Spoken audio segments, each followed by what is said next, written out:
Hello class 5, how are you all? Children, your first term exams are over. Most of you have done well in my subject. Those who have not done well, they need to be more sincere toward their studies. They need to be more sincere toward going to the chapter and listening to the explanations. Very soon you'll be having your half yearly exams also. So I would advise you not to wait for the last moment, but start preparing for your exams from as early as possible. Start revising or start learning your chapters. Try to make short notes or try to make small points related to each topic, and don't be satisfied with just reading a chapter once.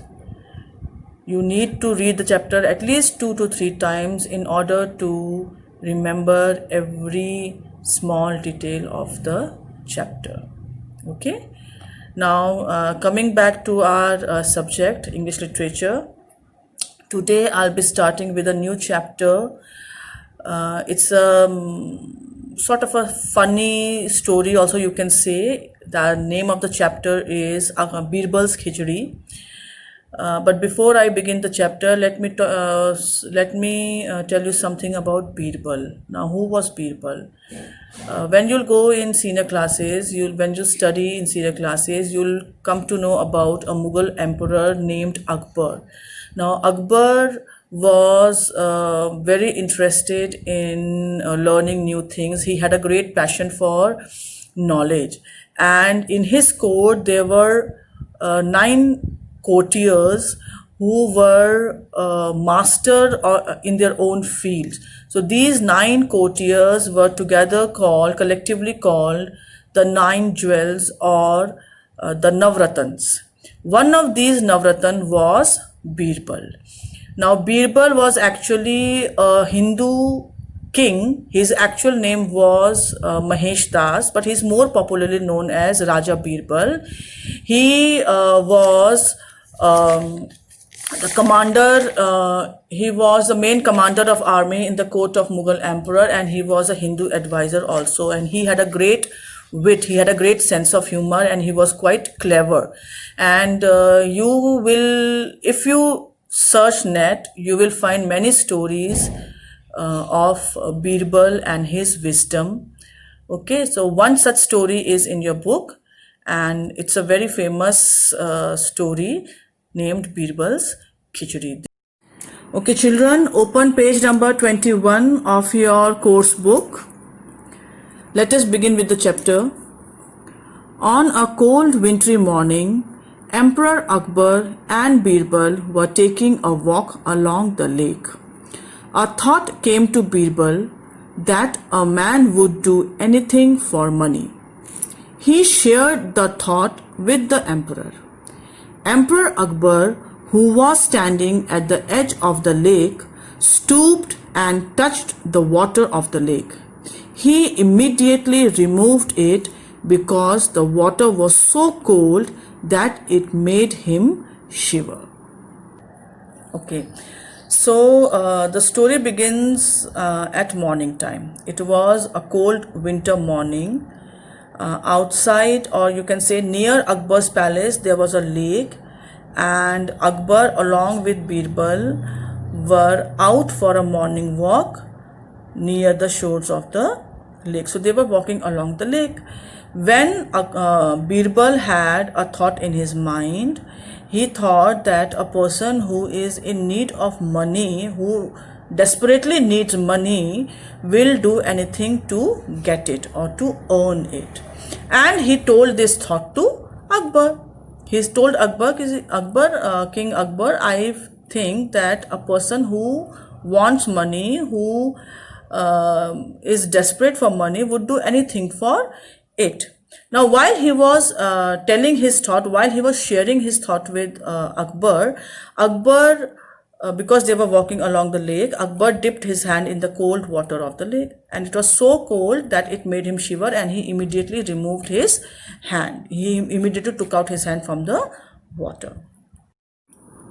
The emperor said, "I don't think a man would ever be willing to spend an entire night in the cold water of this lake for money." Birbal replied, "I am sure I can find such a person." Emperor Akbar challenged Birbal to find such a person.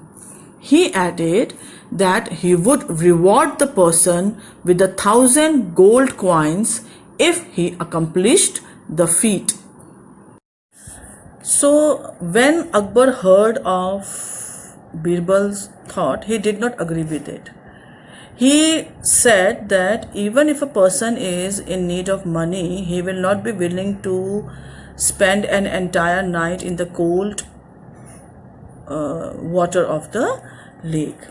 So Birbal said that he is willing to search for such a person, and he says that he will be able to find such a person who would do so. So Akbar challenged Birbal to find a person who would spend an entire night in the cold water of the lake, and he says that if you are able to find that person, and if that person spends one complete night standing in the cold water, then that person will be rewarded with 1,000 gold coins. Birbal searched far and wide until he found a poor man who was in need of money. He was so desperate that he accepted the challenge at once. At night, he entered the lake to spend the entire night in cold water. Emperor Akbar posted 2 of his guards near him to make sure that he could not cheat.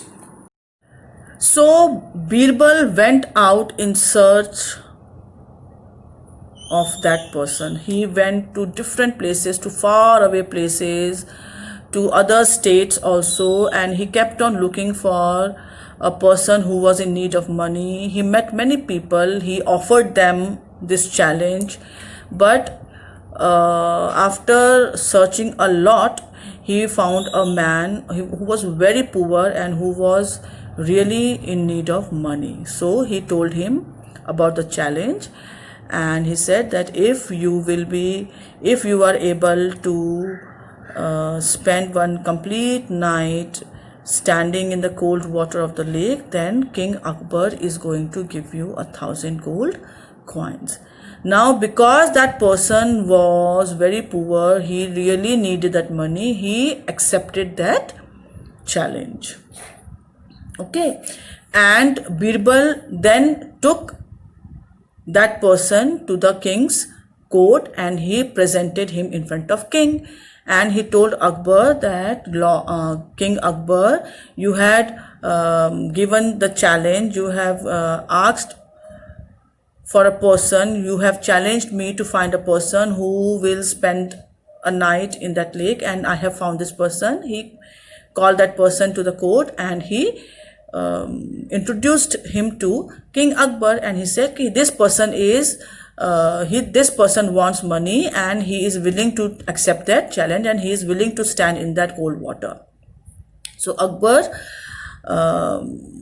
agrees it, and he says, okay, that tonight you will stand in the cold water of that lake. And after giving that order, he posted 2 of his guards near the lake and told them to keep an eye on that person, to make sure that the person is standing in the cold water throughout the night.